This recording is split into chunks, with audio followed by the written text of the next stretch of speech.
Pretty decent sized warning. The National Weather Service in Blacksburg has issued a severe thunderstorm warning for Appomattox County, northeastern Campbell County, northeastern Bedford County, southern Buckingham County, southeastern Amherst County, the city of Lynchburg, until 4:15 p.m. Eastern Daylight Time.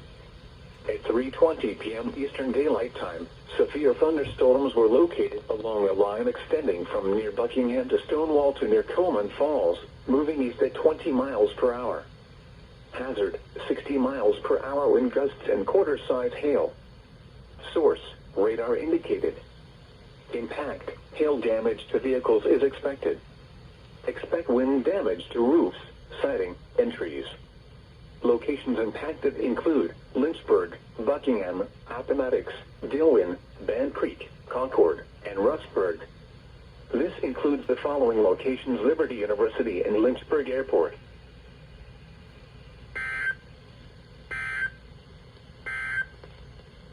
The